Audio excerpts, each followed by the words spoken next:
ਧਰਤੀ ਅਤੇ ਪਤਾ ਗगन ਅਸਮਾਨ ਅੰਦਰ ਵੀ शाह सतनाम जी वर्गा शाह सतनाम जी वर्गा होर सहारा ना मिलदा होर सहारा ना मिलदा होर सहारा ना मिलदा पाक पवित्र हुंदा रिश्ता मुर्शद का मिलदा पाक पवित्र हुंदा रिश्ता मुर्शद का मिलदा पाक पवित्र हुंदा रिश्ता मुर्शद का मिलदा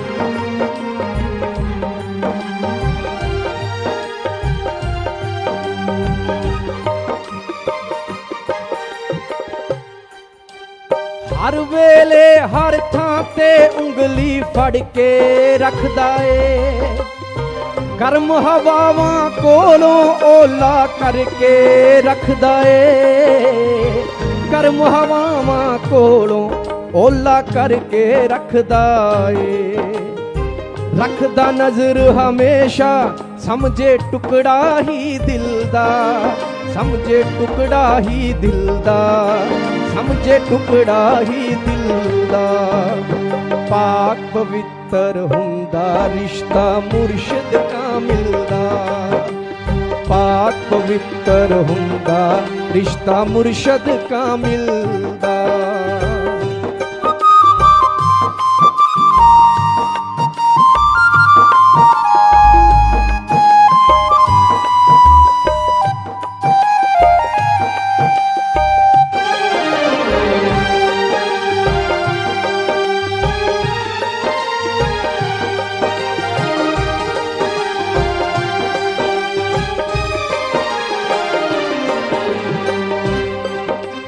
सेवक दी ताने उत्ते गर्मी जरनी पैंदी ए किधरे चौकीदारी खड़ के करनी पैंदी ए किधरे चौकीदारी खड़ के करनी पैंदी ए रखना पैंदा सतगुर नू परदा ना काबिल दा परदा ना काबिल दा परदा भी ना काबिल दा पाक पवित्र हुंदा रिश्ता मुर्शद का मिलदा पाक पवित्र हुंदा रिश्ता मुर्शद का मिलदा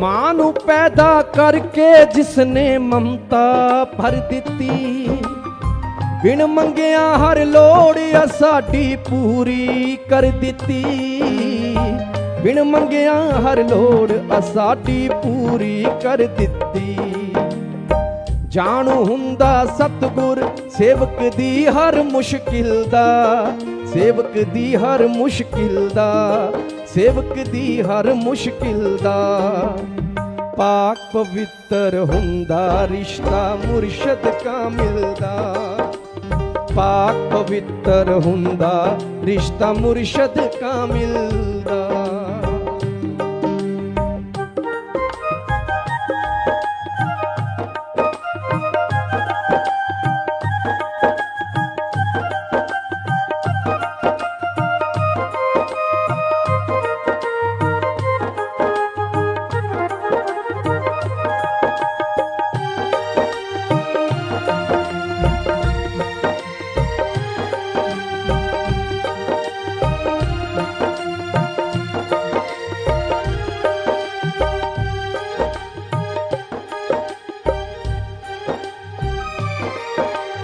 छा सतनाम जी मुक सकदी गहराई सागर दी।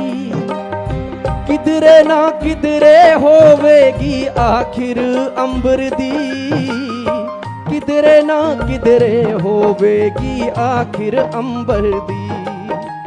पार नहीं कोई पा सकदा रहमत दी मंजिल दा, रहमत दी मंजिल दा, रहमत दी मंजिल दा। पाक पवित्र हुंदा रिश्ता मुर्शिद कामिल दा, पाक पवित्र हुंदा रिश्ता मुर्शिद कामिल दा। पाक पवित्र हुंदा रिश्ता मुर्शिद कामिल दा, पाक पवित्र हुंदा रिश्ता मुर्शिद कामिल दा।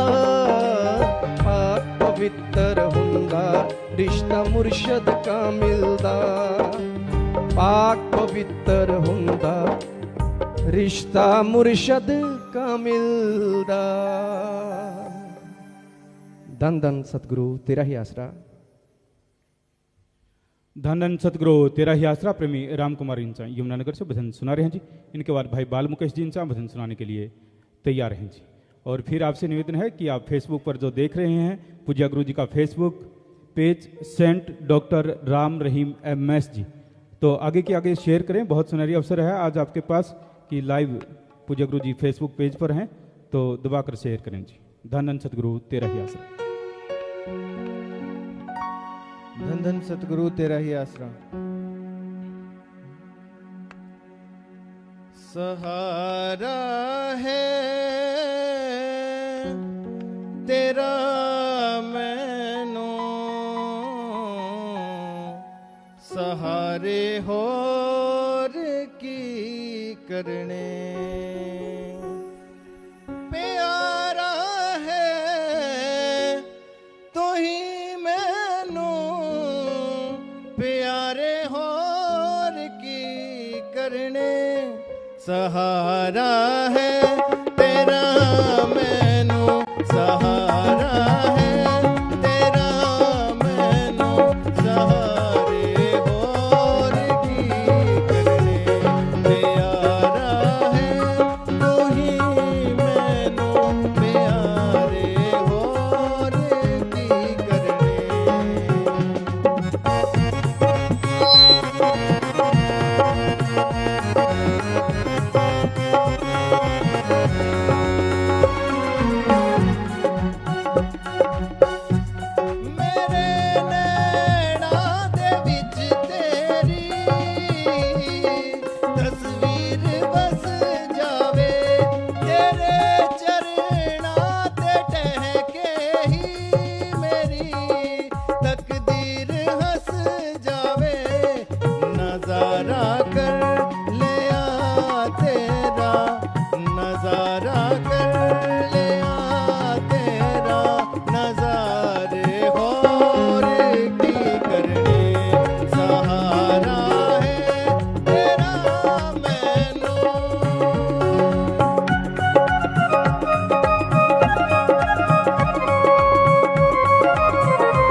दुआरा मिल गया मैनू दुआरा मिल गया मैनू दुआरे होर की करने सहारा है तेरा मैनू सहारे होर की करने प्यारा है तू ही मैनू प्यारे होर की करने सहारा है तेरा मैनू धन धन सतगुरु तेरे आशीष। धन धन सतगुरु तेरा ही आसरा भाई बाल मुकेश जींचा भजन सुना रहे हैं। धन धन सतगुरु तेरा ही आसरा। धन धन सतगुरु तेरा ही आसरा।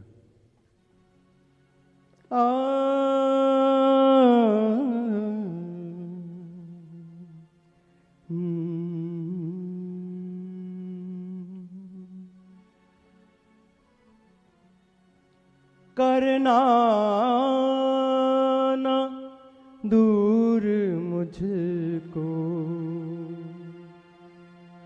चरणों से अपने दाता, करना ना दूर मुझको चरणों से अपने दाता, तेरे दर से दूर होकर जीना मुझे ना आता।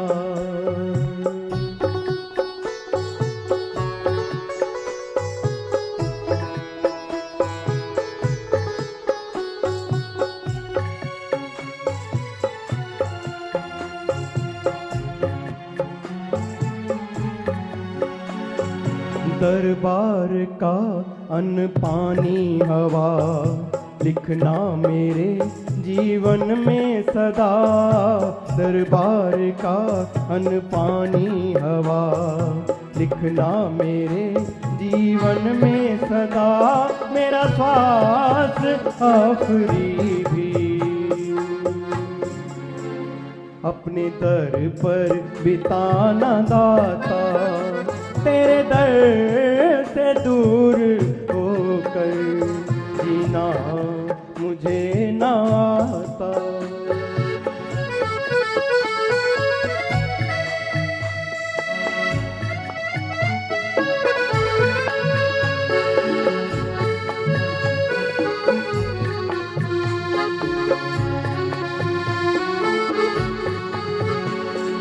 रहमत का सर पे हाथ रहे, तुझ संग बनी मेरी बात रहे, रहमत का सर पे हाथ रहे, तुझ संग बनी मेरी बात रहे, सूरत बिना तुम्हारी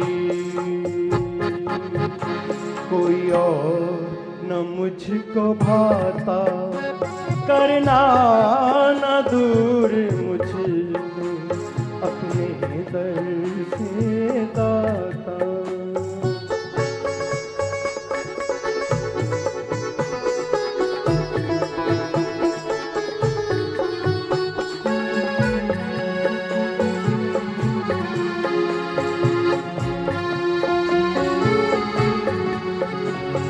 शाश्वत नाम जी का दर अपना घर, चरणों में पूरा हो जीवन सफल, शाश्वत नाम जी का दर अपना घर, चरणों में पूरा हो जीवन सफल, गुरु नगरी ना छूट जाए, मन सोच के घबराता, तेरे दर से दूर होकर जीना मुझे ना आता, करना ना दूर मुझको चरणों से अपने दाता, तेरे दर से दूर होकर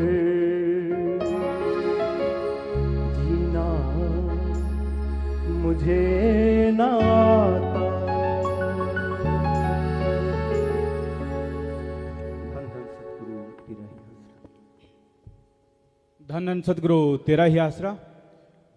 सतगुरु जी की प्यारी साध संगत जी, बहुत ही खुशी का ये अवसर कि जो भी फेसबुक पर आज लाइव देख रहे हैं, पूज्य गुरु जी का Facebook page saint doctor Ram Rahim MS ji, आप इस पेज पर लाइव जुड़े हुए हैं।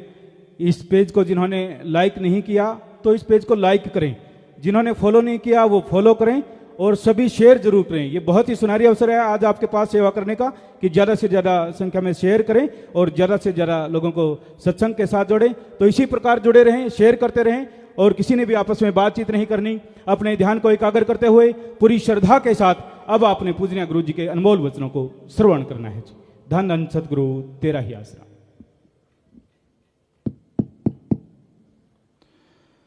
मालिक की साजन बाजे प्यारी साध संगत जियो, जो भी साध संगत आज फेसबुक पे हमें लाइव जुड़ी हुई है, यहाँ भी सेवादार बच्चे बैठे हैं, आप सबको सच्चे दाता रहबर के MS जी रहमो करम मंथ की बहुत बहुत बधाई हो, सबको बहुत बहुत आशीर्वाद।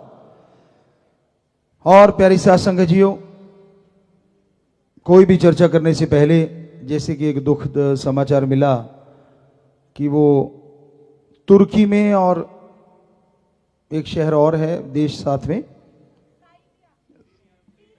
सीरिया, तुर्की और सीरिया में भयानक भूकंप आया है और कई हजार लोग की मौत भी हो चुकी है, बहुत लोग घायल हैं वहां पे।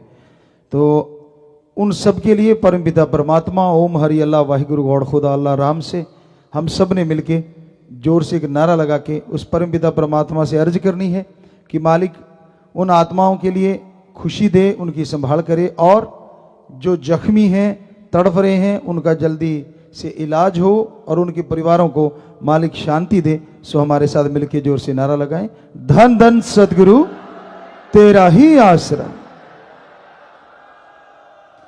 तो भगवान उन रूहों को, उन आत्माओं को जरूर खुशियां दे और उन परिवारों को इतनी हिम्मत दे, इतनी शक्ति दे कि वो अपने जख्मों को संभाल पाए। करने वाला राम अल्लाह वाहिगुरु गौड़ खुदा ईश्वर है। सो हमारा काम प्रार्थना करना है। तो अब चर्चा करते हैं, जो यहां चर्चा हमने छोड़ी थी, ब्रह्मचर्य और गृहस्थ आश्रम। बच्चे यही पूछते हैं कि कैसे ब्रह्मचर्य संभव है। बड़ा मुश्किल होता है छोटी सी उम्र में अपने आप को कंट्रोल कर पाना, और जो कंट्रोल कर गया वो ही सर्वोत्तम होता है। उत्तम बहुत होते हैं, अच्छे बहुत होते हैं, पर सर्वश्रेष्ठ वही हो सकता है जो अपने आप पे कंट्रोल पाना सीख जाता है। तो आत्म बल से ही ब्रह्मचर्य पे कंट्रोल होता है। खान पान में कुछ चीजें आपको ऐड करनी पड़ेंगी, बदलाव लाना पड़ेगा। ऐसी चीजें ना खाएं जो बेहद बेहद गर्म हो, ऐसी चीजें ना खाएं जो आपको परेशान करती हो। सात्विक भोजन हो, कोशिश कीजिए बहुत स्वस्थ भोजन कीजिए। हफ्ते में एक दिन अगर आपको लगता है कि आपने वो जो आप खाते हो, जैसा भी खाना खाते हो वो खा सकते हैं, लेकिन 7 दिन खाओगे ना तो बॉडी में पावर रहती है, ना सोचने की वो शक्ति रहती है। तो एक ऐसी डाइट होनी चाहिए जो संतुलित डाइट कहलाए। नेचर से आप लें, ऑर्गेनिक लें, और वो आपकी शरीर को जरूर शक्ति देगी, हिम्मत देगी। और साथ में अगर राम का नाम, अल्लाह वाहिगुरु गौड़ खुदा का नाम आप लेते हैं तो ब्रह्मचर्य में आगे बढ़ने में आपको बहुत बहुत सहायता होगी और आप ब्रह्मचर्य का पालन कर पाएंगे। ब्रह्मचर्य का पालन हम इसलिए कहते हैं, चाहे आप पढ़ाई करते हैं, चाहे गेम्स हैं, चाहे आप किसी चीज पे रिसर्च करते हैं, चाहे खेती बाड़ी करते हैं, चाहे बिजनेस है, चाहे व्यापार है, चाहे पढ़ते हैं, तो ब्रह्मचर्य हर क्षेत्र में चहुमुखी विकास करने में दुनिया में सबसे नंबर 1 दवाई है। अगर ये कहें तो रामबाण है, कोई दो राय नहीं।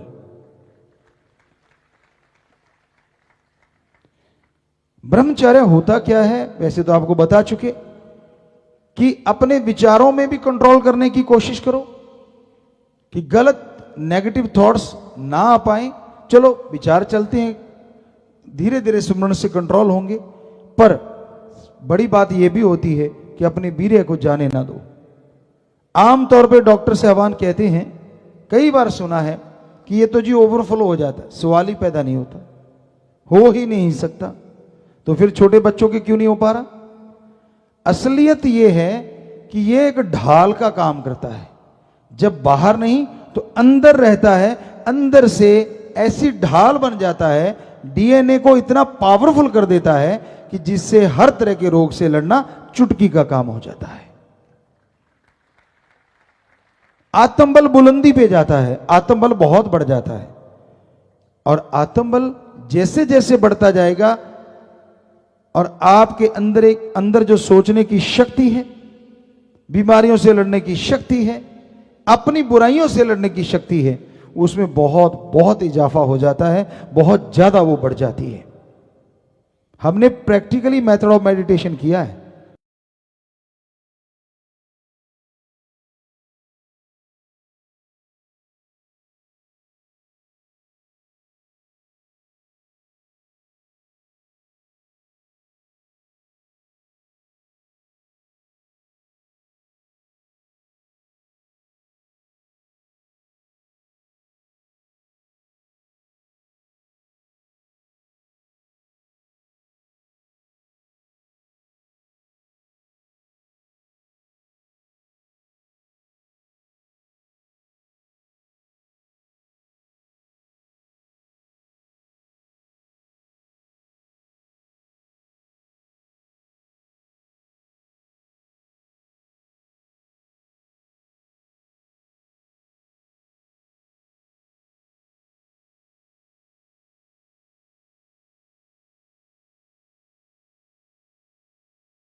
इस टेक्निक से करके देखना।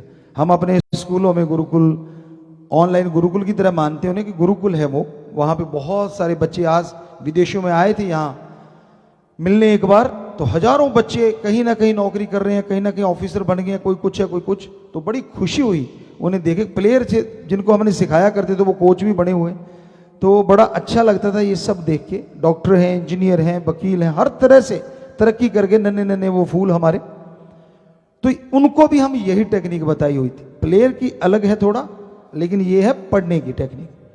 तो आप यकीन मानो ब्रह्मचर्य का इसके साथ अगर साथ हो जाए तो यकीन मानो छू जाओगे। गिलास ये कांच का है और आपको थोड़ा सा उदाहरण बताना चाहेंगे।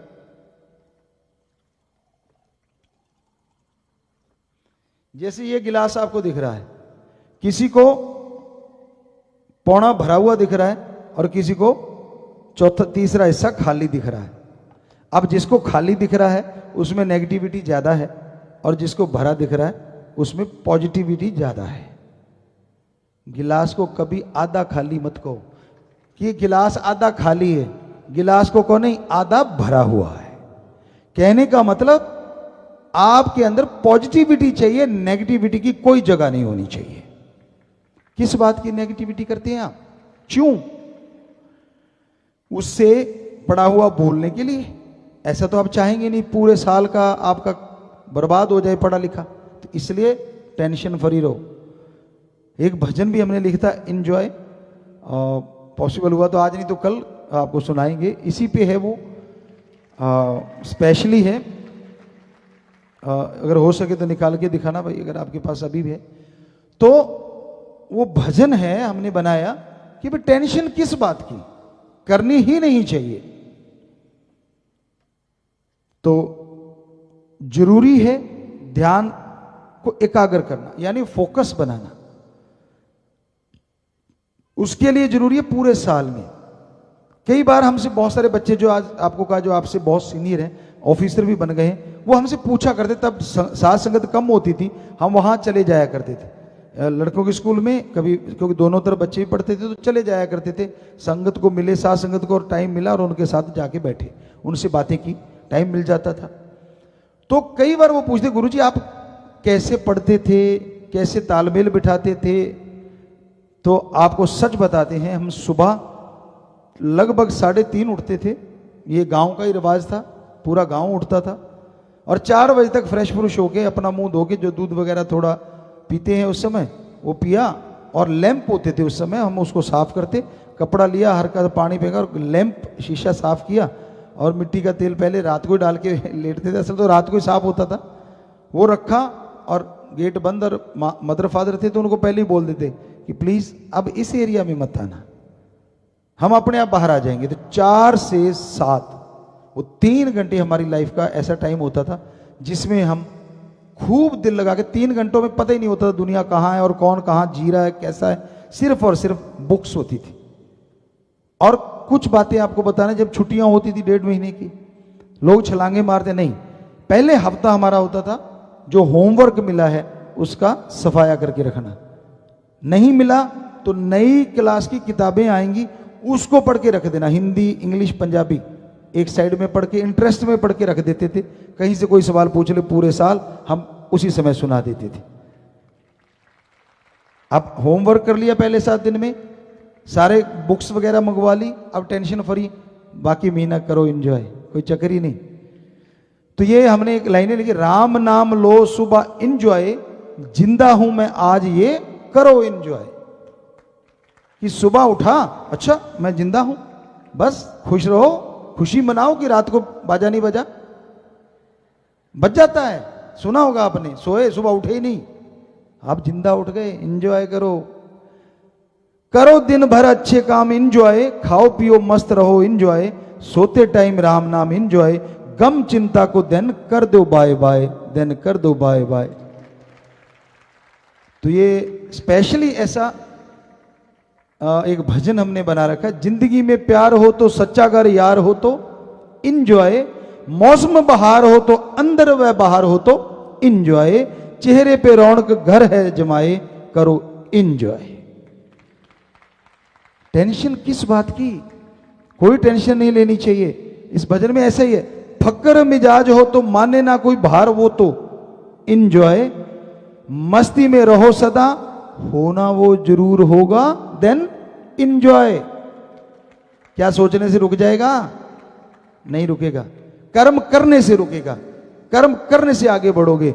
समय संग करे वो, अरे हाय फाय, कि समय के साथ जो चलता है, समय संग करे जो हाय फाय, देन इंजॉय। दुनिया जो कहती है, कहती ये रहती है, इंजॉय। तो इस तरह हमने ये पूरा एक भजन बनाया हुआ है। तो देखते कल को आपको सुनाते हैं। आज कुछ और निकाला हुआ था, तो वो भजन आपको सुनाते हैं आज। थोड़ी देर में अगर टाइम लगता है तो वहीं पे फिर आते हैं कि ब्रह्मचर्य बड़ी पावर है, आदमी के अंदर एक इतनी शक्ति देता है, इतनी ताकत देता है कि कहने सुनने से परे। लेकिन गलत संग मत करो, जो आपको रास्ते से भटकाते हैं उनकी तरफ मत जाओ। आप स्कूल जाने से पहले, बच्चों कॉलेज जाने से पहले चेहरा तो देखते ही होंगे, हम भी देखते हैं भाई। गप नहीं मारेंगे कभी भी कि भाई कपड़े सही हैं कि नहीं, थोड़ा ऐसे ना हो, तो आप लोग भी देखते होंगे। तो ऑलरेडी आपने अपने शीशे में चेहरा देख लिया, आपको पता मैं कैसा हूं। अब रास्ते में जाते कोई आपको परी बनाए चाहे परा बनाए, वो आपको बहकाने की बात है, सीधी सी बात है। बड़े राजकुमार लग रहे हो, आप तो उतरे देवता लग रहे हो, आप तो परी लग रहे हो, फलाना हो, धिंकड़ हो, चांद तोड़ दूं, तारे तोड़ दूं। अरे ऊंची जगह से फूल नहीं टूटता, चांद तारे दूर की बात है। तो ये फजूल की बातों में बच्चों मत पड़ा करो। आपको पता है मैं कैसा हूं, शीशा देख के आए ऑलरेडी आप, कुछ बदलने वाला नहीं है। उसने मिस यूज करना है आपको, वो आपको बहला रहा है, फुसला रहा है, वो अपना उल्लू सीधा करना चाहता है, वो अपना मतलब निकालना चाहता है। कोई कोई समय ऐसा भी आता है, लोग भी आपको कहते होंगे, और सुनाओ सरपंच साहब, घर में कोई सुनता नहीं, धक्के से सरपंच बना गया आके। क्यों? क्योंकि काम लेना होता है, एक मौसम आता है स्पेशल, आप समझ गए होंगे। उस मौसम में जब वो बंदे आते हैं या कोई बंदा आता है तो यही कहता है, और जी नंबरदार जी क्या हाल है, और जी सरपंच साहब। सरपंच तो गांव में एक ही होता है, लेकिन उस दिन घर घर सरपंच होते हैं, और उसके बटन पहले खुलने शुरू, अच्छा मैं सरपंच। थोड़ा सा बेचारा ऐसे हिल के देखता है, अरे तू जो था कल वही आज है। ऐसे बच्चों आपको भी बहलाया जाता है, फुसलाया जाता है। खास करके बेटियां पहले जरूर ध्यान दिया करें, ऐसे लोगों से दूर से ही, कहते हैं ना नमन अच्छी, चाहे वो लड़की है चाहे लड़का है। और ऐसे लड़कों को चाहिए, तभी जाके आप अपने आप को स्ट्रांग कर पाएंगे। और हर आदमी की बॉडी बोलती है, सुनने ही नहीं आती आपको। आप कुछ भी गलत करने जाओगे, अंदर से एक आवाज आएगी कि यार ये गलत नहीं करना चाहिए। फिर धीरे धीरे आप आदत बना लेते हो तो बॉडी बोलना बंद कर देती है कि मेरी तो ये सुनता नहीं। वो बॉडी नहीं होती, वो आत्मा की आवाज होती है, जो अंदर से कहती है कि ऐसा मत करो। आप नहीं रुकते, और फिर कई बार आप खाने लगते हैं, आत्मा फिर आवाज देगी, अरे तेरी लिमिट क्रॉस होगी। थोड़ी देर तो सोचता हाँ यार पेट तो भर गया, पर वो नीयत नहीं भरी, स्वाद आए जा रहा है, कहता और ठोक ले यार कुछ नहीं होता। फिर अफारा, गैस, लूज मोशन, कहते ये क्यों हो गया? अरे तेरी बॉडी बोली तो थी कि हो गया काम बस कर, पर तूने कहा नहीं और ठूंस लूं। अब ठूंसा हुआ डस्टबिन तो भाई मुंह खुलेगा ऊपर से भी, और फ्रेश भी होना पड़ेगा बार बार। उल्टियां भी आती हैं, तो क्यों नहीं सुनते आप? यकीन मानिए 5 मिनट निकालो आप अपने लिए, सिर्फ और सिर्फ अपने लिए। जैसे पढ़ने के लिए आपको बोला, ऐसे आप अपने लिए सिर्फ 5 मिनट निकालिए और उसमें देखिए अपने आप को कि आप में कौन सी कमियां हैं, कौन सी अच्छी आदतें, कौन सी बुरी आदतें हैं। कोशिश करके उनको बुरी को छोड़ दो। कोई और टीचर आपको मारे, माँ बाप आपको झिड़क दें, डांटे, उससे पहले अच्छा नहीं कि रोज 5 मिनट सोच के जो आपको लगता है कि ये नेगेटिविटी है, गलत आदत है, इसको छोड़ देना है। साथ में इज्जत की इज्जत बनी रहेगी और कोई आपकी तरफ उंगली नहीं उठाएगा, कोई थप्पड़ नहीं मारेगा टीचर, मास्टर, लेक्चरर। आप सोच सकते हैं बच्चों, ये चीज कर सकते हैं आप। नहीं कर पा रहे तो आत्मबल को जगाओ, वो आपके अंदर है, बाहर से लाना नहीं। और वो राम नाम से जागेगा, प्रभु की भक्ति से जागेगा। तो इस तरह से आप मालिक की भक्ति करके आत्म बल को जगाइए, अच्छे पढ़ लिख के आगे बढ़िए, माँ बाप का रोशन नाम कीजिए और देश का नाम रोशन कीजिए। ये मालिक से दुआ करते हुए आपको आशीर्वाद कहते हैं। तो ब्रह्मचर्य की चर्चा पहले भी बहुत बार की है, लेकिन बहुत बड़ी है इसकी चर्चा, महान है ये चीज कि आदमी को अपने आप पे यकीन आ जाता है, सेल्फ कॉन्फिडेंस। कोई भी ऐसी चीज, बुराई की हमने कभी कोई चीज नहीं की, आज भी अच्छी चीज कोई भी है, वो ड्राइविंग हो, चाहे वो स्टंट करने का हो, कैसा भी क्यों ना हो, लगभग हम ऐसा कर लेते हैं। तो अभी थोड़ी देर पहले, क्योंकि बात को सही तरीके से लेना चाहिए, थोड़ी देर पहले सज्जन ने कहा, हम आ रहे थे तो कोई बच्चा बोला, कहता गुरुजी, जब पता नहीं वो नया सज्जन था, कहता क्या आपने कोई चैलेंज दे रखा है? हमने कहा नहीं भाई, हमने तो कोई चैलेंज नहीं दिया। किस बात का? तो उसने धर्म की कोई चर्चा करी। नहीं साध संगत जी, जो सुन रहे हो ध्यान से सुनो, कैसे तोड़ा मरोड़ा जाता है बात को। हम एक चीज कह रहे थे कि हाँ भाई, हमारी हाथ जोड़ के विनती है सारे धर्म के जो मौजिज लोग हैं कि आपा सारे मिलके समाज में से गंदा नशा निकाल दें। ये सोच के निकाल दें कि आप अपने धर्म का नशा खत्म कर रहे हैं तो वो धर्म भी बढ़ेगा और सारे समाज में खुशी आएगी, आ जाएंगी। आओ मिलके चलें, आओ मिलके आपा नशा छुड़ाएं। तो इसमें चैलेंज नाम की चीज कहां है? इतना गपौड़ मारते हैं, इतना तोड़ मरोड़ना जो भी कोई करता है। पता नहीं उस सज्जन ने बोला, कौन करता है वो तो मालिक ही जाने, हम तो कभी देख नहीं पाते कोई चीज, इतना टाइम ही नहीं हो पाता। तो ये हकीकत है, ये वास्तविकता है कि आदमी को हमेशा सच के राह पे चलना चाहिए, सच का साथ देना चाहिए। जो सच के राह पे नहीं चलते, जो सच को नहीं निभाते, उनके लिए परेशानियां आ जाती हैं, उनको मुश्किलें आ जाती हैं। तो इसलिए अमल करें, सच पे चलें। सच का रास्ता एक ऐसा रास्ता है जिसपे चलना मुश्किल होता है, जिसके लिए बड़ी मुश्किलें आती हैं, लेकिन सच हमेशा सच रहता है और झूठ हमेशा बदल जाया करता है। हम एक कहावत कहा करते हैं जो हमारा अनुभव है लाइफ का, सच कह के भूल जाओ और झूठ कह के दिमाग को बार बार घुमाओ। सच्ची कही बात के लिए याद रखने की जरूरत नहीं। आज अगर आपने सच बोला है, 20 साल बाद उसी टॉपिक को कोई आपसे पूछेगा तो सच को याद करने की क्या जरूरत है? वही बोलोगे जो सच था। हाँ, जो आपने झूठ बोला है, हो सकता है साल बाद कोई आपसे पूछे, झूठ को याद रखना पड़ेगा। क्यों? क्योंकि झूठ मारा है, वो आपकी फितरत नहीं, असलियत नहीं है। तो उस झूठ को याद रखना पड़ता है। जिंदगी में अपनाएं सच को, ओम हरि अल्लाह राम को, भगवान को, वो एक सच्चा है। फिर अपने व्यवहार में भी सच्चाई को लेके आओ। यकीन मानिए आप बहुत तरक्की कर पाएंगे। सच बोल के भूल जाओ और झूठ बोल के दिमाग घुमाओ, क्योंकि बार बार दिमाग में याद रखना पड़ेगा कि यार वहां तो मैंने ये झूठ बोला है, साल बाद कोई पूछेगा तो कहीं और ही ना बना दूं। सच सच ही है, जो बोल दिया चाहे सारी उम्र में कभी पूछ लो वो सच ही रहेगा। तो इसलिए बच्चों, सच को हमेशा रुतबा दो, था उसका रुतबा है और हमेशा रहेगा। सांच को आंच नहीं आती, चाहे कोई कुछ भी क्यों ना करे। कभी जो सच को माने हैं का पुजारी है। सच कौन है? ओम। अलग अलग धर्मों में अल्लाह, वाहिगुरु, गॉड, खुदा, राम, हरि, ईश्वर, बहुत सारे नाम हैं, लेकिन वो ओम एक ही शक्ति है। नाम अलग अलग हैं। कहते जी नहीं, थोड़ा अलग हो सकता है। कैसे हो सकता है? पानी को जल, नीर, वाटर, वाशर, आब, नीलू, नीरू, पानी रख लो, कितने नाम ले दो, क्या पानी का स्वाद या रंग बदलेगा? नहीं बदलता। क्या आपने पानी के पीछे लोगों को झगड़ते देखा है कि मेरे पानी को जल क्यों कहा, जल को वाटर, वाटर को आब क्यों कहा? कभी हुआ झगड़ा?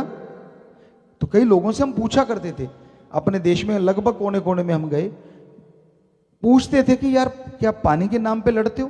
कहते नहीं गुरुजी, पानी के नाम पे तो कभी नहीं लड़े। क्यों? कहती इतनी अंडरस्टैंडिंग है, समझे हमें, पानी तो हमारे वाला, ये आब कहते हैं, वो वाटर कहता है, वो जल कहता है। बड़े समझदार हो भाई। जब इसी ओम को कोई हरि, ईश्वर, अल्लाह या वाहिगुरु को गॉड, खुदा, रब या अल्लाह को ओम हरि ईश्वर कहता है, तब आप ये क्यों कह देते कि हमारे वाला कोई और, तेरे वाला कोई और? यहां भी तो भाषा ही बदली है। जब पानी का नाम बदलने से पानी नहीं बदलता तो उस मालिक का नाम बदलने से वो कैसे बदल सकता है? एक था, एक है और एक रहना है। सच था, सच है और सच रहेगा। दुनिया की हर चीज बदल रही है। चंद्रमा, सूरज में भी बदलाव निश्चित है और कंटिन्यू हो रहे हैं, क्योंकि हम विज्ञान को मानते हैं, विज्ञान के स्टूडेंट रहे हैं। धर्म को तो हमने रिसर्च किया हुआ है, वो महाविज्ञान है। विज्ञान उसमें से निकली छोटी सी नदी है और कुछ नहीं है। तो धर्मों में महाविज्ञान छुपी हुई है, हमने उनको पढ़ा, फिर उसका अनुभव किया, तो वो सब मिला जो धर्मों, एक भी शब्द धर्मों में गलत नहीं लिखा। तोड़ मरोड़ के या अपनी तरफ से उसको लिख के हम बना दें तो अलग बात है। जो ओरिजिनल हमारे पवित्र ग्रंथ हैं, कहीं उसमें गलत नहीं है। इतनी महासाइंस से पूछो मत। उस समय में एक छोटी सा उदाहरण देके फिर आप विराम देते हैं इस चीज को। उस समय यह बताया गया था कि समुद्र की तलहटी से ही सोना मिला और जितने खनिज लवण और यहां तक कि चांदी धातु भी मिली। छोटी सी बात लगी। आज अगर साइंस की माने तो कम से कम हमारे पवित्र वेद 12,000 साल पुराने, धर्म की माने तो आदिकाल से चले आ रहे हैं। उनको तब भी पता था कि समुद्र के नीचे सोना है। छोटी बात नहीं, बहुत बड़ी बात है। इसका मतलब उनके पास पनडुब्बी थी या ऑक्सीजन सिलेंडर थे, तभी उन्होंने नीचे जाके वो खोजा और निकाल लाए। और आपने अब जाके कोशिश की है, तब जाके वो मशीनें ली हैं और जाके नीचे जाते हो और आप कहते हो जी हमने बड़ी साइंस का मतलब इजाद कर दी। क्या टट्टू इजाद कर दी भाई? हमारे धर्म को फॉलो कर रहे हो आप, बुरा ना मनाना कोई, पर ये हकीकत है। धर्म में इतने साल पहले लिखा हुआ है पानी के नीचे सोना, और धर्म में देखे बिना नहीं लिखता कभी भी कोई संत, अनुभव करता है। तो कोई तो नीचे गया होगा, उसको ऑक्सीजन भी चाहिए समुद्र की तलहटी में जाने के लिए। तो इसका मतलब उस समय भी विज्ञान उनके पास गजब की थी। वो गए, वहां से सारी चीजें लेके आए और बाहर आए, और आप कहते हो हमने नई चीज बना ली। तो धर्म महाविज्ञान है। 12,000 साल पहले लिखा है बैक्टीरिया, वायरस, कीटाणु, जीवाणु सूक्ष्म अति सूक्ष्म होते हैं। विज्ञान ने मजाक उड़ाया, पर यहां तक हमारा नॉलेज है साइंस का। 1850 या 1890 में बैक्टीरिया और वायरस को बताया गया, साइंस ने बोला कि हाँ हाँ ये होते हैं। अब आप बताइए महासाइंस कौन सी है? जो पहले चीज को बता दे वही ना। और एक चीज अब तक बहुत सारी चीजें जो साइंस ने नहीं पकड़ी। साइंस तो ये नहीं बता सकती पहले अंडा आया कि मुर्गी। अगर अंडा आया तो मुर्गी के बिना कैसे आया, और मुर्गी आई तो अंडे के बिना कैसे पैदा हुई? यह सवाल उलझा हुआ है। और धर्म साफ लिखा हुआ है, पहले शरीर बनाए गए, बुत बनाए गए। हर धर्म में अलग अलग भाषा है, और फिर उनमें वो जान ईश्वर ने अपनी शक्ति से आत्मा भेज के उनको चलता फिरता कर दिया। पहले 5 तत्व से बॉडी बनाई, फिर चलने लगे तो शरीर बन गए, और उससे फिर आगे से आगे क्रिया प्रतिक्रिया शुरू हो गई। बैक्टीरिया वायरस का देखा, कब से उन्होंने लिखा है कि अच्छे बैक्टीरिया जो हैं ये मानते हैं कि हमारी आंतड़ियों में अच्छे वाले भी होते हैं, जो सारे भोजन में से अच्छे तत्व को लेके बॉडी को दे देते हैं और गंदगी को अलग करके बाहर निकलवा देते हैं, अच्छे वाले। और कल परसों डॉक्टरों से एक दिन हमारी चर्चा हो रही थी, यहीं पे डॉक्टर थे, कह रहे गुरुजी ये जो जंक फूड वगैरह खाते हैं बच्चे, ज्यादा खाते रहते हैं, तो अच्छे वाले जो बैक्टीरिया वो खत्म हो जाते हैं। तो उनको एक वो कैप्सूल देते हैं, उसका नाम भी वो बता रहे थे कि कई बार उनमें उनको प्योरीफाई थोड़ा सा करते। बुरा ना मनाना, हम गलत नहीं कह रहे किसी मेडिकल साइंस को, लेकिन जो उन्होंने बताया हम उनके अकॉर्डिंग बता रहे हैं। कह रहे जी जिस जो स्वस्थ खाना खाता है, सीधी सी बात, देसी खाना खाता है, तो उसकी टॉयलेट से भी कैप्सूल बनते हैं, ताकि उस बंदे के अंदर जो बैक्टीरिया खत्म हो चुके हैं, अच्छे वाले बैक्टीरिया इंजेक्ट कर दिए जाएं। तो है ना कमाल की बात।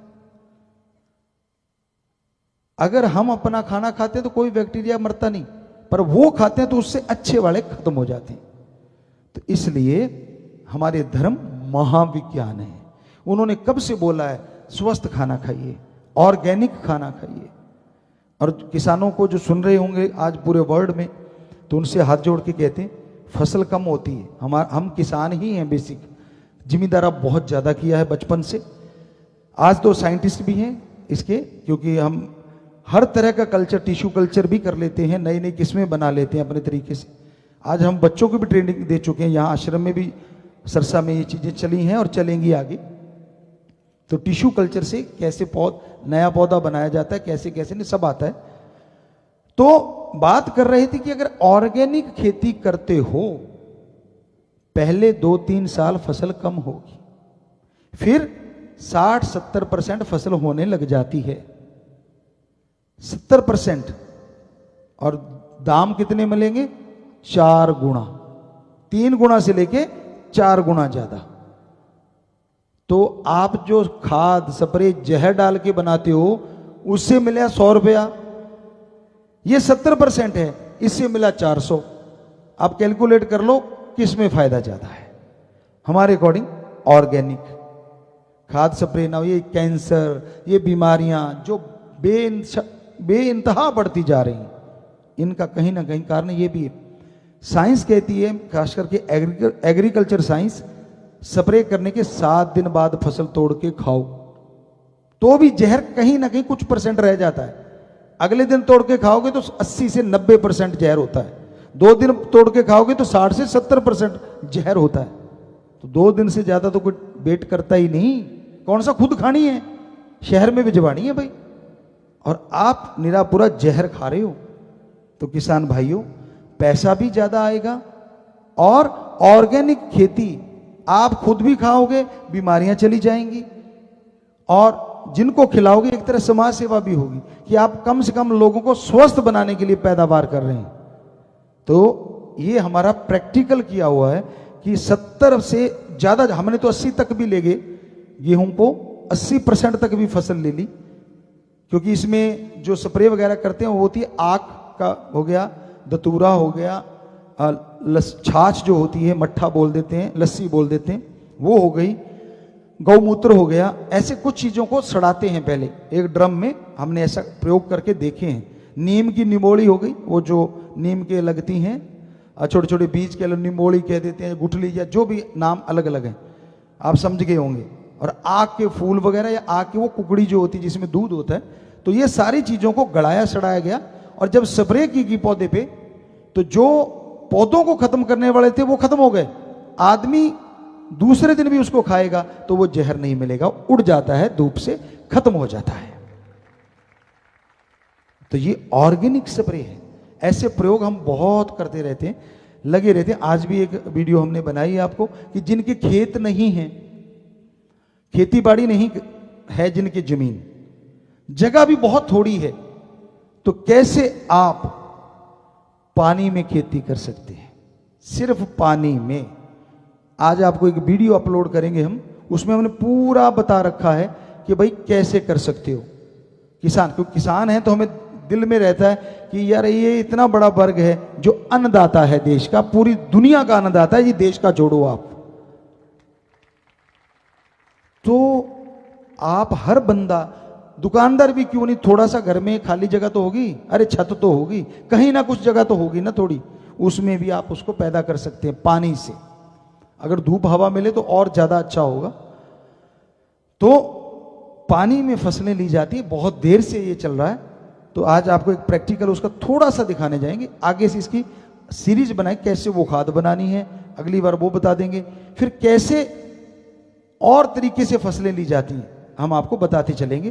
पहले आपको बता चुके हैं बर्मी कल्चर के बारे में, केंचुए से खाद कैसे बनती है, वो भी आपको बताया कि आप बोतल में भी बीज लगा के घर में फसल ले सकते हैं।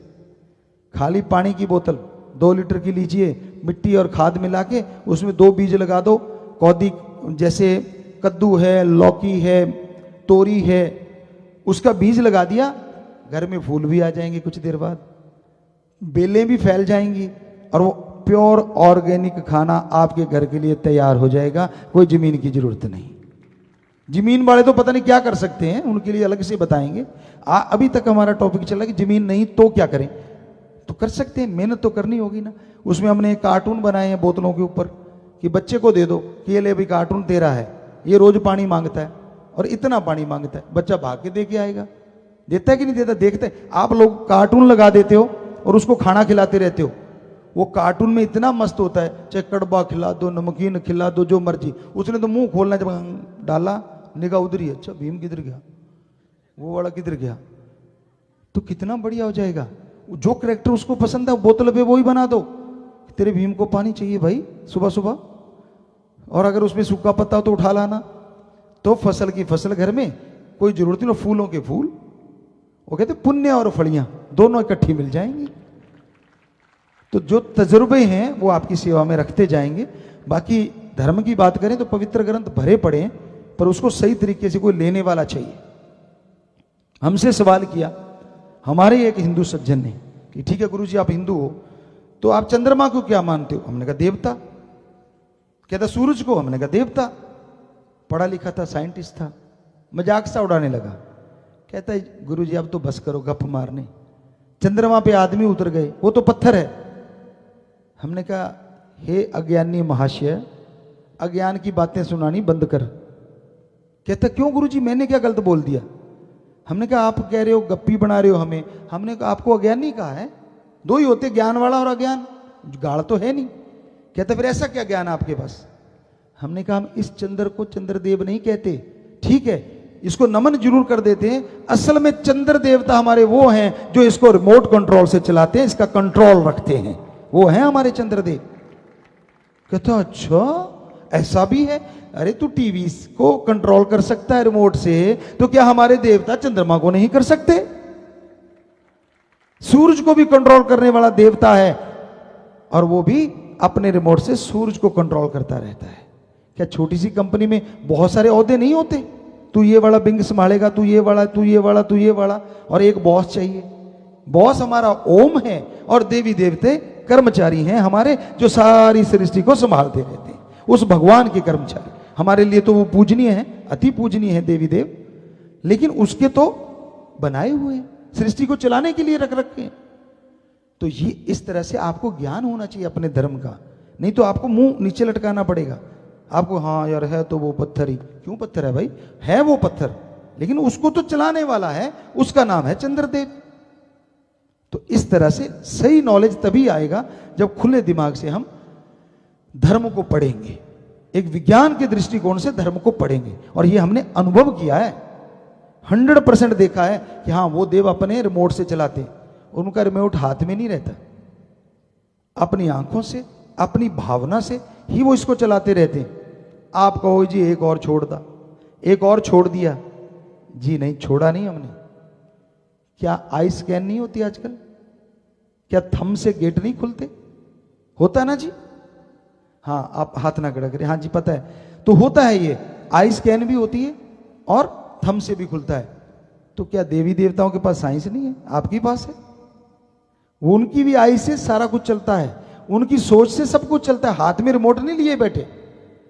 तो वो बहुत हाईटेक है, हमसे बहुत आगे हैं साइंस में, इसलिए हम उनको देव मानते हैं, पवित्र मानते हैं, कि उनके पास बहुत शक्तियां हैं, ऐसी शक्तियां जो मालिक ने उनके अंदर इजाद कर रखी हैं, पैदा कर रखी हैं।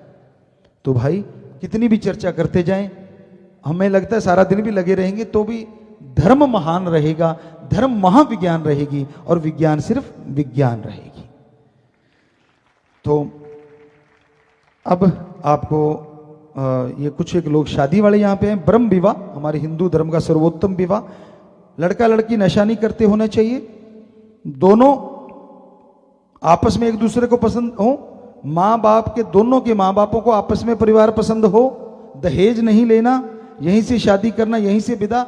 हाँ मेहमान नवाजी आप कर सकते हैं। तो ऐसी कुछ शादियां करने वाले बच्चे आए हैं जो नशा नहीं करते, दहेज नहीं ले रहे, और उनकी शादियां हजारों की तादाद में होती रहती हैं, कानूनी तौर पे भी उनको लिखा जाता है। और इसे कहते हैं हमारे पुरातन धर्म आदि काल से पवित्र वेदों में भी लिखा है ब्रह्म विवाह।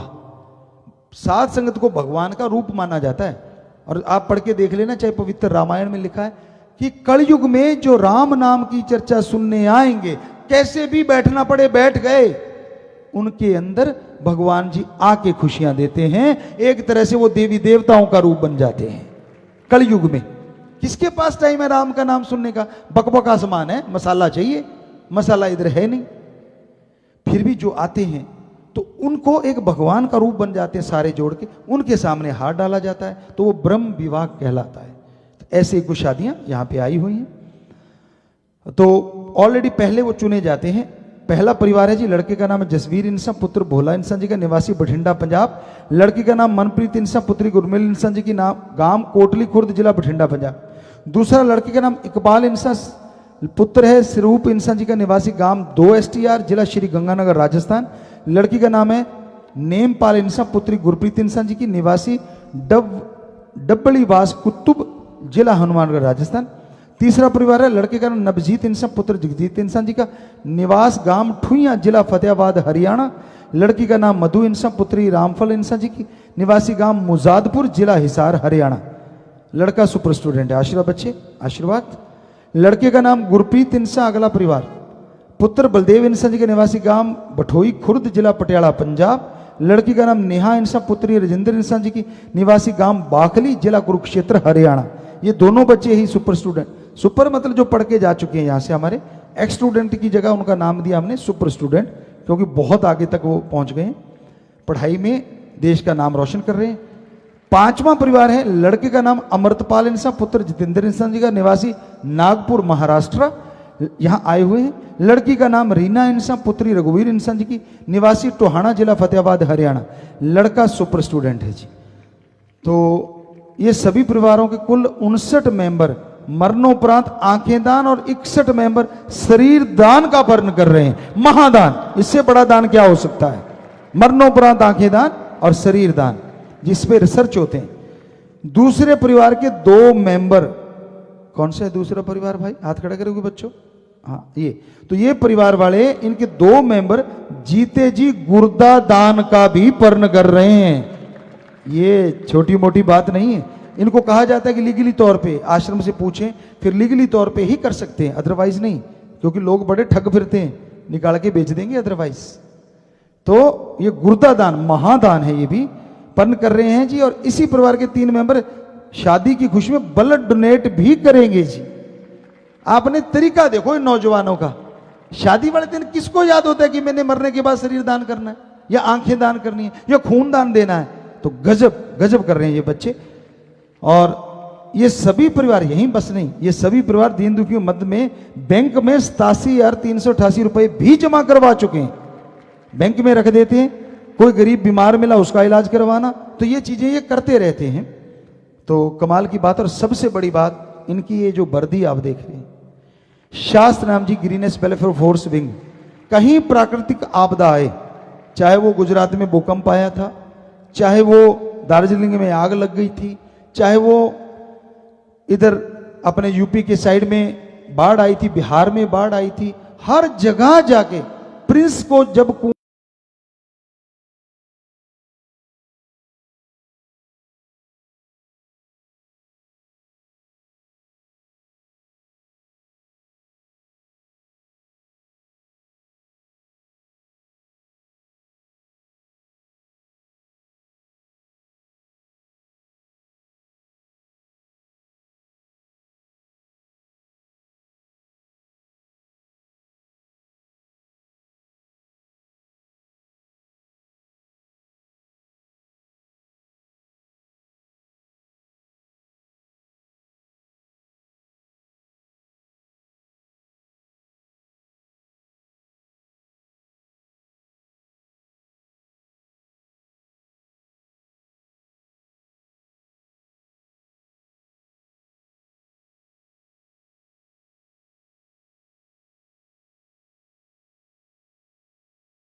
तो आदमी को हम नहीं कह रहे भाई, तो इसलिए बुरा ना मनाना। बच्चों ने जो लिखते हैं वो इस तरह से, बाकी कुछ लिख रखा है हैप्पी रोज डे या कुछ ऐसा बच्चे मनाते हैं। हमने कोशिश की थी अगर वो चीज़ आ जाएगी तो हम बताएंगे, वो एक ही काफ़ी है जी। वैसे भेज दें बेटा, ये सारी टोकरी ही भेज दें। बच्चों आपने अगर मनाना ही होता है तो क्यों ना हमारी संस्कृति को इन्वॉल्व कर लें। आज हम आपको एक ऐसा रोज बताना चाहेंगे, आप रोज डे ना कहें, उसे हमारी संस्कृति के अनुसार नाम अलग अलग होंगे, अगर पता हो तो कुछ नामों का, क्योंकि एक नाम हमें पता है वो हम बता सकते हैं। ये तो अरे बाद की बात है, आज की बात होती तो ये तो वहीं रख दे दो, बाद में देखने वाला है। तो ये आप देख सकते हैं, आपको अभी एक चीज दिखाते हैं, ये हमारी पुरातन चीज है। नौजवानों आप देख सकते हैं, ये जो पुराने बुजुर्ग हैं उन्होंने देखा होगा, आजकल भी डेकोरेशन में काम आता है। इसे आमतौर पे लोगड़ का फूल या लोगड़ी का फूल, पॉम पॉम भी बोलते हैं इंग्लिश में, बिटिया बोल रही है। तो ये आप वाला गुलाब 2 दिन में मुरझाएगा और हमारी संस्कृति वाला गुलाब सारी उम्र रहेगा जब हाथ में बांध लिया। तो क्यों ना, आप ऐसे तो मानेंगे नहीं, तो क्यों ना आपको इसको संस्कृति को याद रखने के लिए ऐसी चीज दिया करें एक दूसरे को, मजा भी आ जाएगा और संस्कृति भी याद रहेगी। तो ये हम नहीं कहते कि आप इसको किस डे में, पर अगर इसका नाम जो है वो लोगड़ का फूल या लोगड़ी का फूल, या इसको बैंड भी कह सकते हैं आप कि हैंड बैंड, इसको एक बार बांध लिया तो कुछ याद करवाने की हमें लगता है जरूरत नहीं पड़ेगी, क्योंकि ये बंधा ही रहेगा। अगर सच्चा प्रेम एक दूसरे से 2 फ्रेंड करते हैं या जैसे भी है, सच्चा होता है कि शारीरिक भावना नहीं, आत्मिक भावना से प्यार किया जाए। शरीर तो तभी होना चाहिए जब शादी हो जाती है, ये धर्मानुसार है। हाँ, भावना का इजहार करना है तो ये वाली ज्यादा अच्छी चीज है उससे। तो हम चाहते कि ये हमारे संस्कृति, हमारे पुरातन हिंदू धर्म में भी, राजस्थान में हम लोग बांधा करते थे जब खुशी का कोई मौका होता था। इसका नाम अलग से देते रहेंगे, लेकिन हमारी तरफ से, और आप कुछ और भी देते हो, शायद पीले वाला भी देते हो, तो पीला भी बनवाया हमने, ये गुलाबी भी बनवाया है। तो ये हमारी संस्कृति, हमारा हिंदू धर्म नहीं, कई दूसरे बुरा ना मना ले, सारे धर्मों में है ये चीज। पंजाबी जी कहते लोगड़ी दे फुल, और हिंदी में जो हमारा एरिया था उसमें बोलते थे लोगड़ का फूल। तो ये पता नहीं किस लिए होता, बच्चों को पता होगा। पीले वाला क्यों देते हो? दोस्ती सी है। और ये गुलाबी, अच्छा कि तेरे को मैं थोड़ा बहुत चाहता हूं, थोड़ा बहुत। और ये लाल वाला कि ये मैं तुझे अच्छी तरह से चाहता हूं। तो चाहत कहां तक होनी चाहिए? आत्मिक चाहत, शारीरिक नहीं। यहां शारीरिक आ गई, वो रिश्ता ज्यादा देर नहीं टिकता, मानो ना मानो आपकी मर्जी, पर वो बीच में उखड़ जाते हैं। और अगर उस तरह की स्वस्थ चाहत होगी, हमारे जितने भी पुरातन समय के लोगों के नाम लिए जाते हैं, आपने सुने होंगे, एक नाम बड़ा फेमस है, हीर रांझा। हमें टॉपिक वो छेड़ना नहीं चाहते, लेकिन बताना चाहते हैं, क्योंकि उनमें शारीरिक प्रेम नहीं था, आत्मिक प्रेम था, इसलिए नाम आज भी उनका कहीं ना कहीं लिया जाता है। और जो गंदगी वाला प्यार है, वो तो आज तू उसके साथ, कल को ब्रेकअप, परसों फिर पिकअप, फिर ब्रेकअप, पता नहीं कौन सा अप डाउन चलती रहती है। तो उससे अच्छा है कि क्यों ना स्वस्थ परंपरा बनाई जाए कि हाँ, ये बैंड आप देते हैं कि आत्मिक तौर से मैं तुझसे प्यार करता हूं, ना कि शारीरिक तौर से। वो तो फिजिकली तो तभी होना चाहिए जब आप शादी हो जाती। यही है, कहते हैं हमारे धर्म, यही है धर्मों का असूल। आज के बच्चे क्या कर रहे हैं आप जानते हैं, लेकिन गुजारिश प्रार्थना यही है, मर्जी आपकी, मानो ना मानो, पर हमें लगा कि ये आइडिया हमारे धर्मों की पुरातन संस्कृति है, तो क्यों ना, हाँ बच्चों ने तो हाथ खड़े कर दिए जो आए हैं कि हम माना करेंगे। हम तो आप मानते हैं कि हाँ स्वस्थ परंपरा, हम अपने 6 करोड़ बच्चों को प्यार करते हैं, जो नया हो वो तो है ही है, पूरी भगवान की सृष्टि को, भगवान की औलाद को, पूरी इंसानियत को सच्चे दिल से प्यार करते हैं, इसलिए ये बैंड हम स्वीकार करते हैं, सच्चे दिल से आत्मिक तौर पे प्यार करते हैं। तो हाथ नीचे कर लो बच्चों, भगवान आपको बहुत खुशियां दे, दया में रहमत से नवाजे। तो हम रोज आपके इस जो आपने चला रखे है ना, कोशिश करेंगे कि हमारे धर्म की चीज को लेके आए, हमारी संस्कृति की चीज को लेके आए। आपको भी आसान है काम और एक स्वस्थ परंपरा भी बन जाए। तो बहुत बहुत आशीर्वाद। तो ये हमारे वाला तो हम जेब में डाल लेते हैं भाई, हाँ कहीं मिक्स ना हो जाए। हाथ में बांधा नहीं जाएगा, अभी बांधने में टाइम चाहिए। तो चलो जुगाड़ तो होता ही है, जुगाड़ कर लिया। जुगाड़ के लिए तो हम गांव वाले ज्यादा लोग फेमस होते हैं, छोटी छोटी चीज का जुगाड़ कर लेते हैं, क्योंकि गांव में ऐसी चीजें क्योंकि आम ही होती है, रस्सा बांधना, ये देखो बांध भी लिया और हिलेगा भी नहीं, शायद ना हिले पक्का नहीं। सो बैठ जाओ बच्चों, भगवान आपको बहुत खुशियां दे। और आगे है जी एमए जी महारेमो करम भंडारे के उपलक्ष्य में बैंक में जमा करवाने वाले पैसा जो जमा करवा चुके हैं दीन दुखियों की मदद के लिए। शास्त्रनाम जी बॉयज स्कूल सरसा के हैं जी 10वीं 12वीं के बच्चे व स्टाफ 15,777 रुपए। शास्त्रनाम जी गर्ल्स स्कूल तारानगर के बच्चे 10वीं ये 15,000 और शास्त्रनाम जी गर्ल्स स्कूल सरसा के बच्चे 15,000, शास्त्रनाम जी बॉयज स्कूल के बच्चे 15,000। बहुत बड़ी बात है, बच्चे पढ़ते भी हैं और जेब खर्ची से दीन दुखियों की मदद कर रहे हैं वहां अपना एक ऐसे बैंक अकाउंट बना के। तो बच्चों भगवान आपको बहुत खुशियां दे, पढ़ाई में तरक्की करो, गेमों में तरक्की करो और सबसे ज्यादा इंसानियत में भी जरूर तरक्की करो। भगवान आपको शक्ति दे, मालिक खुशियां दे। नारा लगा के बैठ जाएं, आशीर्वाद प्रसाद ले लेना जी। तो ये बाद में दे देना जी।